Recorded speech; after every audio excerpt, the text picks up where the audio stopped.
日本人の 99% が知らない事実があります。伊勢神宮。日本最高峰とされるこの聖地は、建築から20年ごとに完全に建て替えられます。式年遷宮と呼ばれるこの儀式は、西暦690年から1300年以上、一度も途絶えることなく続けられてきました。戦国時代の混乱期ですら、120年の中断があったものの、必ず復活しています。しかし、考えてみてください。なぜ、わざわざ莫大な費用と労力をかけて、神殿を壊しては建て直すのでしょうか。2013年の第62回式年遷宮では、総工費550億円、延べ1000万人以上が関わったと言われています。公式には木造建築の維持、技術の継承と説明されていますが、実は法隆寺は1400年以上も建て替えずに現存しています。東大寺も何度も火災に遭いながらも、基本構造は奈良時代から残っています。つまり、技術的には建て替える必要などないのです。それどころか、伊勢神宮の木材は最高級のヒノキ。適切に管理すれば、数百年は持つはずです。なのになぜ、たった20年で壊してしまうのか。さらに不可解なのは、天照大神がこの地を選んだ理由です。日本書紀によれば、天照大神のご神体である八田の鏡は、もともと宮中にありました。天皇のすぐそばに、日本最高の神が祀られていたのです。しかし、第10代崇神天皇の時代、突如としてこの鏡は宮中から持ち出されます。理由は、神意が強すぎて、同じ場所にいることができないというもの。そして約100年もの間、日本中を放浪することになります。大和、近江、美濃、大有。記録によれば、25カ所以上を転々としたと言われています。100年ですよ。人間の一生を超える時間です。そして最終的にたどり着いたのが、現在の伊勢神宮、五十鈴川のほとりでした。西暦4年頃のことだと伝えられています。なぜ、わざわざ都から遠く離れたこの地なのか。なぜ、100年もの間、ご神体は定まる場所を持てなかったのか。そして、なぜたどり着いた瞬間、天照大神はここに永遠にとどまりたいと言ったのか。実は、この地には古代天文学者たちが見出したアルザ表が隠されていたのかもしれません。太陽神、天照大神が選んだ土地。それは偶然ではなく、精密な天文計算によって導き出された太陽の観測点だったとしたら、もしそうなら、伊勢神宮は神社ではなく装置だったということになります。今夜、あなたの常識は音を立てて崩れ去るかもしれません。まず、一般的に語られる伊勢神宮の歴史を確認しましょう。伊勢神宮は、正式には神宮と呼ばれ、内宮、高大神宮と下宮、豊受大神宮を中心に125の宮社から構成されています。司祭神は皇室の祖神とされる天照大神で、創建は約2000年前、垂仁天皇の時代とされています。日本書紀によれば、天照大神のご神体である八田の鏡は、もともと天皇と同じ御殿に祀られていました。しかし、崇神天皇6年、紀元前92年頃、天皇は神意の強さに畏し、鏡を宮中から出すことを決断。皇女、豊洲入姫の命に託し、鏡は大和の笠縫村に移されます。その後、第11代垂仁天皇の時代、もう一人の皇女、大和姫の命が鏡を奉じて諸国を巡り、約100年の旅の末、伊勢の地にたどり着きます。そこで天照大神の神託を受け、この神風の伊勢の国は、常世の波の式波をする国なり、片国の増し国なり、この国にいらむと発付。つまり、この地に泊まりたいという意思を示されたとされています。歴史学者たちは、これを次のように解釈しています。当時の大和朝廷は、政治的権威を強化する必要があった。そのため、皇室の祖神を都から離れた聖地に祀ることで、神聖性と権威を高めようとした。伊勢の地は、古代から尼族の信仰の中心地であり、ここに天照大神を祀ることで、地方豪族を統合する狙いがあった。また、20年ごとの式年遷宮については、こう説明されます。木造建築は湿気や虫害で劣化するため、定期的な建て替えが必要だった。建築技術を次世代に伝承するため、実際に作業を繰り返すことが重要だった。常に新しい社殿にすることで、神の永遠性と正常さを表現している。一見、もっともらしい解釈です。教科書にも観光ガイドにもこう書かれています。しかし、この公式見解には決定的な矛盾が存在するのです。そして、その矛盾に気づいた者は、歴史の闇に葬られてきたのかもしれません。最初の矛盾は、その100年という異常な期間です。なぜ、日本最高の神である天照大神のご神体が、100年もの間、安住の地を見つけられなかったのでしょうか。日本書紀や古事記、そして大和姫の命よ記には、大和姫の命が25カ所以上の地を巡ったと記録されています。大和の笠縫村、宇田の秋、近江の酒田、美濃の生倉川の宮、尾張の中島の宮、伊賀の名張一森の宮、そして最終的に伊勢。もし単に聖地を探していただけなら、なぜこれほど長い時間が必要だったのか。大和姫の命一人の人生をはるかに超える年月です。実際には、複数世代にわたるプロジェクトだったはずです。そして、ここに奇妙な共通点があります。大和姫の命が訪れた場所の多くは、川の近くであり、開けた土地であり、山に囲まれた盆地なのです。これは、何かを測定していたとしか思えません。さらに不可解なのは、伊勢神宮の立地です。内宮は北緯34度27分、東経136度43分。この座標自体には、一見何の特徴もありません。しかし、古代天文学の視点で見ると、驚くべき事実が浮かび上がります。伊勢神宮の内宮正殿は、真東、つまり春分秋分の日の出の方向を正確に向いています。誤差はわずか 0.5 度以下。これは偶然でしょうか。いいえ。古代において、真東を正確に測定することは、高度な天文観測技術を要する作業でした。方位磁石もない時代、唯一の方法は、春分か秋分の日の出を観測すること。しかし、春分秋分の正確な日付を知るには、少なくとも1年以上の継続的な太陽観測が必要です。つまり大和姫の命が訪れた各地では、最低でも1年以上、おそらくは数年から数十年にわたって観測が行われていたのです。そして、もう一つの矛盾。式年遷宮の20年という周期です。なぜ20年なのか。30年でも、50年でもなく、なぜ正確に20年なのか。実は、この20年という数字は、古代中国の天文歴法において極めて重要な意味を持っています。木星の公転周期は約12年、土星は約30年。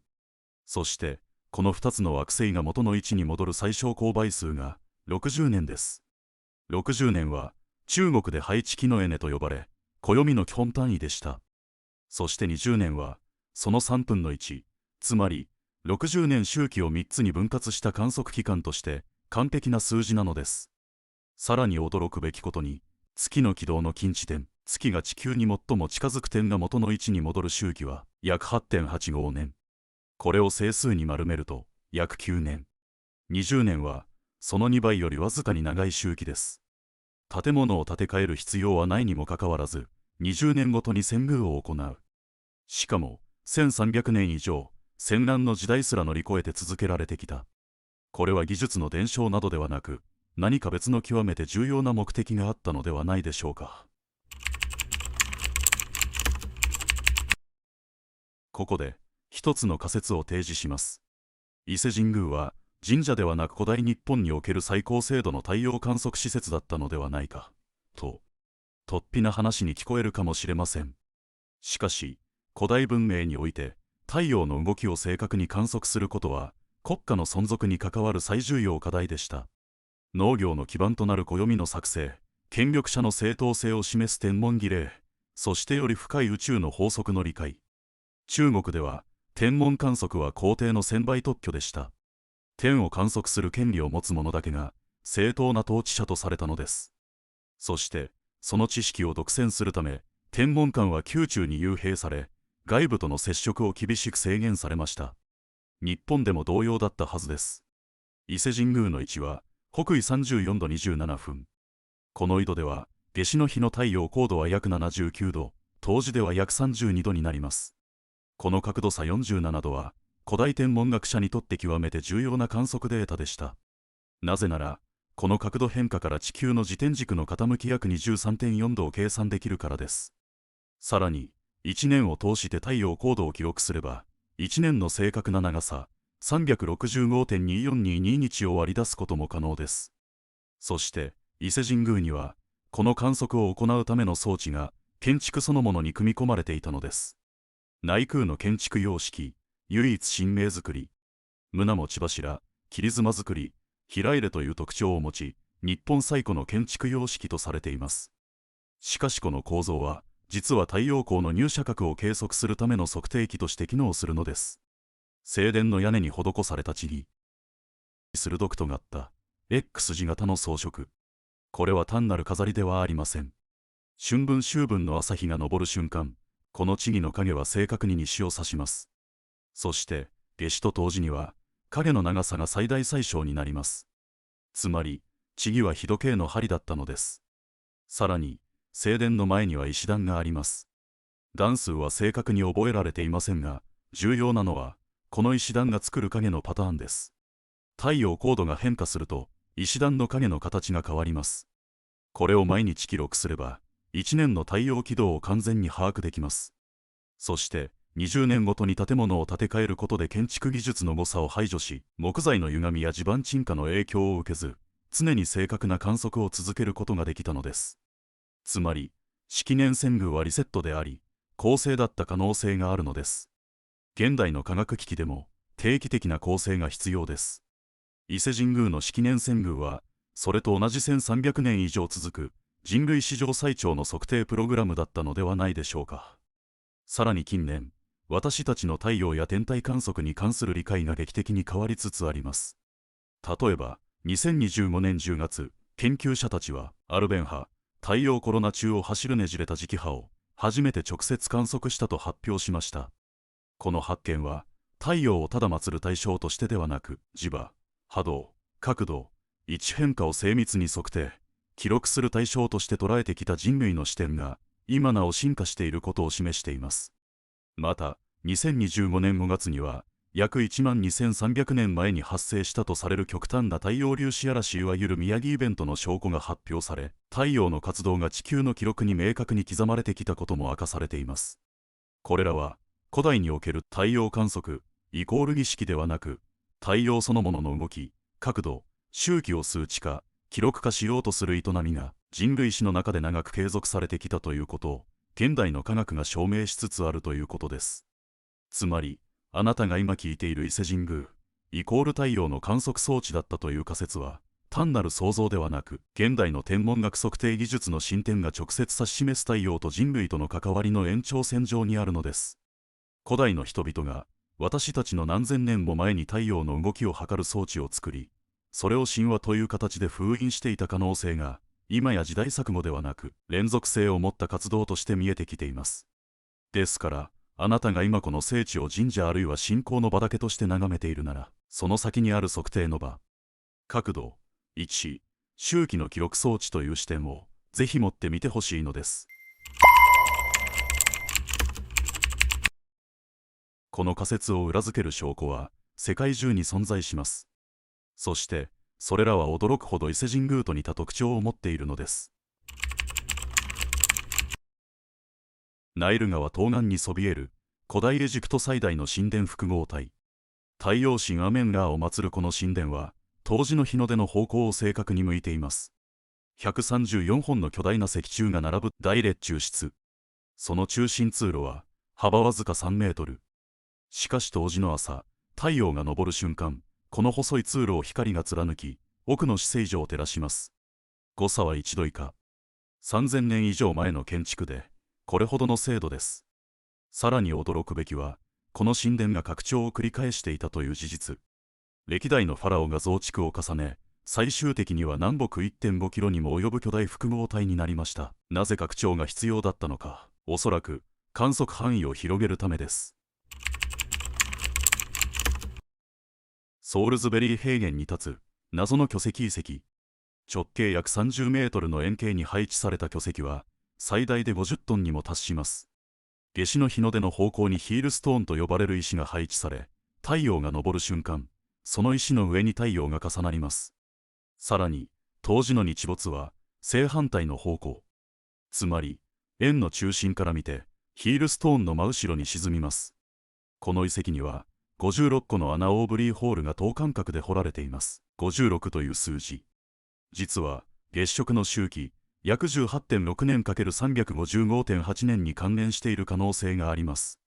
古代人はこの穴に石や木を動かすことで月食を予測していたのかもしれません。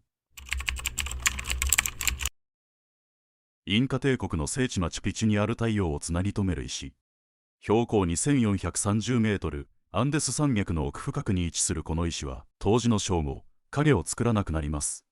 つまり太陽が真上に来る設計です。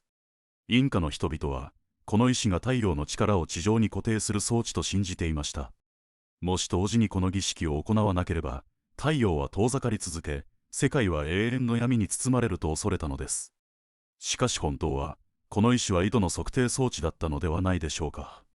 太陽が真上に来る日、太陽が天頂を通過する日を記録すればその地点の正確な緯度がわかります。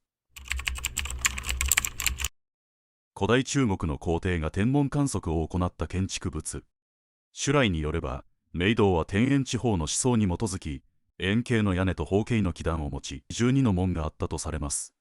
これは12ヶ月と四季を表し、皇帝はここで太陽の動きを観測し暦を定めました。そして毎月太陽の位置に対応する門から入り儀式を執り行ったと言われています。明洞はもはや現存しません。しかし朱来の記述は驚くほど詳細で、建物の寸法、柱の本数、窓の配置まで記録されています。それはまるで設計図のようです。そして伊勢神宮の内宮と下宮の距離は約 6km。この距離を度数法に換算すると約 0.054 度。実は月の視直径約 0.5 度の約10分の1に相当します。偶然でしょうか。それとも内宮と下宮の間で視差観測を行っていたのでしょうか。さらに伊勢神宮には別宮と呼ばれる14の宮社があり、これらは内宮下宮を中心に放射状に配置されています。荒祭の宮、月読の宮、滝原の宮、伊沢の宮。この配置を天球図に投影すると、驚くべきことに冬至から夏至にかけての太陽の軌道と一致するのです。まるで地上に太陽の道を描いたかのように。これが偶然だと本当に言えるでしょうか。ではなぜこの太陽観測施設という真実は歴史から消されたのでしょうか。答えは権力構造にあります。古代において天文知識は神の意志を読み解く力であり、それを独占することは絶対的な権威を意味しました。中国では皇帝だけが暦を制定する権利を持ち、それに反する暦を作ることは謀反とみなされました。天文観測を行った者はたとえ学者であっても死刑。なぜなら天を観測することは皇帝の権威に挑戦することだったからです。唐の時代、天文台、視天官には常に50人以上の天文官がいました。彼らは生涯宮中から出ることを許されず、外部との接触も厳しく制限されました。天文知識が漏れれば反乱勢力が天命を主張し、王朝を脅かす可能性があったからです。日本でも同様です。天皇は天照大神の子孫として太陽と直接つながる存在とされました。この血統の正当性こそが天皇の権威の源泉でした。しかしもし伊勢神宮が単なる測定装置に過ぎないとバレたら、太陽は神ではなくただの天体。天照大神は神話上の存在で、実際には古代天文学者たちの象徴に過ぎない。そんな真実が広まれば天皇の権威は根底から揺らぐでしょう。だからこそ伊勢神宮は最も神聖な場所として一般の立ち入りを厳しく制限されてきました。内宮の正殿には天皇と一部の神職しか入ることができません。下宮も同様。一般参拝者が入れるのは正殿から何十メートルも離れたとの玉書きまで。正殿の構造、寸法、内部の様子、それらは今も秘密のベールに包まれています。その理由は神聖だからとされていますが、本当は建築構造に隠された測定機能を知られたくなかったのではないでしょうか。さらに式年遷宮の真の目的が観測精度の維持だとすれば、20年ごとに得られる膨大な天文データはどこに記録されていたのか。実は伊勢神宮には神宮文庫という古文書庫が存在します。江戸時代に設立されたとされていますが、その蔵書の一部ははるか古代に遡ると言われています。しかし、その内容の大部分は非公開。一般の研究者はおろか、多くの歴史学者すらアクセスできません。公開されているのは、儀式の手順書や神話の写本など、無害な文書のみ。ここには、1300年分の観測記録が眠っているのかもしれません。太陽の軌道変化、日食、月食の記録、惑星の動き、彗星の出現。そして、現代科学がまだ解明していない天文現象の記録が。実際、日本には日本書紀以前の正式な歴史書がほとんど残っていません。古事記と日本書紀は8世紀初頭、つまり伊勢神宮創建から700年も後に編纂されました。その700年間の記録はどこへ消えたのでしょうか。おそらく不都合な真実を記した文書はすべて焼却されたのです。そして神話として再構成された公式の歴史だけが後世に伝えられました。権力者たちはこの知識を独占することで民衆を支配してきたのです。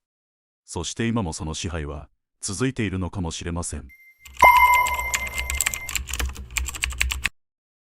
しかし、最大の謎は残されたままです。なぜ、天照大神のご神体は100年もの間、日本中を巡らなければならなかったのか。ここでもう一つの仮説が浮上します。観測地点の選定です。大和姫の命が巡った25カ所以上の場所は、実は候補地の天文測定だったのではないでしょうか。各地で太陽の動きを観測し、最も正確なデータが得られる場所を探していた。そう考えれば、100年という期間も説明がつきます。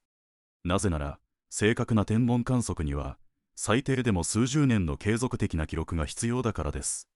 特に重要なのはメトン周期。19年で太陽暦と太陰暦のズレが元に戻る現象です。古代ギリシャの天文学者メトンが発見したこの周期は、紀元前433年に公表されました。しかし、バビロニアや中国では、それよりはるか以前から知られていたと言われています。日本でも、この周期を知っていた可能性があります。もし知っていたなら、各観測地で最低19年、できれば38年、2周期の観測が必要だったはずです。25カ所で、それぞれ数年から十数年。合計すれば、簡単に100年を超えます。さらに興味深いのは、大和姫の命が最終的にたどり着いた伊勢の地が、五十鈴川のほとりだという点です。川、つまり水面は、古代において最も正確な水平面を提供する自然の道具でした。天文観測において、水平線を正確に定めることは、極めて重要な作業です。なぜなら、太陽や星の高度は、水平面からの角度だからです。古代の天文学者は、水盤、水を張った平らな器を使って水平面を作り、そこに星の像を映して観測しました。しかし、水盤は小さく、わずかな振動で波立ってしまいます。一方、大きな川の水面は、安定した水平基準になります。特に、流れが緩やかで、風の影響を受けにくい場所。つまり、山に囲まれた盆地を流れる川が最適です。伊勢の地は、まさにそのような場所でした。周囲を山に囲まれ、五十鈴川が静かに流れる。海にも近いため、湿度が高く、大気が安定している。これは、天文観測に理想的な環境です。そして、もう一つの未解決の謎。なぜ、下空は内空から6キロも離れた場所にあるのか。一般的には、豊家の大神食物の神を後から招いたためと説明されます。しかし、それなら内空のすぐ隣に立てればよいはずです。なぜわざわざ6キロも離すのか。実は、この距離は視差測定に最適な距離かもしれません。視差測定とは、2つの地点から同時に天体を観測し、その角度差から天体までの距離を計算する方法です。これは、現代の天文学でも使われる基本的な技術です。月までの距離を測定するには、少なくとも数キロ離れた2地点からの同時観測が必要です。6キロという距離は、肉眼での月観測に最適な基線長なのです。もし内空と下空で、同時に月や惑星を観測していたとしたら、古代日本は、すでに天体までの距離を計算していたことになります。そして、その記録は、神宮文庫の奥深くに、今も眠っているのかもしれません。伊勢神宮の本当の謎は、まだ解明されていません。しかし、確実に言えることは、この聖地には、私たちが知らない古代の英知が、今も静かに眠り続けているということです。そして、その英知を解き明かす鍵は、おそらく数学にあるのです。ここまでの話を聞いてあなたは何を感じましたか？もし伊勢神宮が本当に古代の天文観測施設だったとしたら、私たちの信仰とは何だったのでしょうか？しかし少し立ち止まって考えてみてください。古代の人々にとって天文学と宗教は同じものでした。太陽の動きを理解することは宇宙の法則、つまり神の意志を理解することだったのです。伊勢神宮が測定装置だったとしても、それは信仰を否定するものではありません。むしろ古代の人々がどれほど真剣に天と向き合っていたかを示す証拠なのです。彼らはただ太陽を崇めていたわけではありません。太陽の動きを精密に測定し、記録し、その法則性を見出そうとしていた。それは現代の科学者と何ら変わらない姿勢です。いや、もしかしたら現代の科学者以上に真摯だったかもしれません。彼らにはコンピューターも望遠鏡もありませんでした。あるのは自分の目と木と石で作った簡素な道具だけ。それでも彼らは1300年以上観測を続けてきました。戦乱の時代も疫病の時代も飢饉の時代も決して途絶えることなく、なぜそこまでして続けたのでしょうか。おそらく彼らは未来を見ていたのです。いつかこの記録が人類の役に立つ日が来ると信じて、もし神宮文庫に1300年分の観測記録が本当に眠っているとしたら、その中には現代科学がまだ知らない天文現象の記録があるかもしれません。太陽の活動周期、地磁気の変動、気候変動のパターン、人類の未来を救う鍵がそこにあるかもしれないのです。次の式年遷宮は2033年。あと8年後です。その時、また新しい観測データが記録されるのでしょうか。それとも本当に単なる伝統行事としてその意味は失われてしまったのでしょうか。一つ確かなことがあります。古代の人々は私たちが思っている以上に賢明でした。彼らは高度な知識を後世に伝えるために神話、伝説、儀式という形で暗号を残したのです。そして今、私たちはその暗号を解読し始めています。あなたはこれからどう生きますか？何も知らずに教科書通りの歴史を信じ続けますか？それとも古代の英知に耳を傾け、自ら考え、真実を探し続けますか？選ぶのはあなた自身です。しかし、一度このドアを開けてしまったら、もう元の世界には戻れないかもしれません。伊勢神宮は今日も静かに五十鈴川のほとりに佇んでいます。1300年前と変わらぬ姿で、そこには私たちがまだ知らない真実が眠り続けているのです。このチャンネルでは古代遺跡や文献に隠された暗号から文明の真実を探り続けています。伊勢神宮の謎は氷山の一角に過ぎません。出雲大社にはかつて高さ48メートルの巨大神殿が存在したと言われています。なぜそこまで高い建物を建てる必要があったのか。それは天空への階段、つまり天体観測塔だったのではないか。法隆寺の50の塔には黄金比とフィボナッチ数列が隠されています。1400年前の建築がなぜ現代数学の概念を体現しているのか。平城京の設計は唐の都長安を模したとされています。しかし両都市を結ぶ直線は北緯34度、つまり太陽の軌道を示す流脈だったのではないか。日本の古代にはまだ解明されていない数学と天文学の英知が無数に眠っています。なぜ古代の権力者たちはこれらの知識を隠し続けたのか。そして私たちは今どこまでその真実に近づいているのか。もし今日の話が心に少しでも残ったなら、ぜひ他の動画も覗いてみてください。そしてよろしければチャンネル登録と高評価で次の謎を解くたびに共に出発しましょう。ご視聴ありがとうございました。また次の禁断の古代ミステリーでお会いしましょう。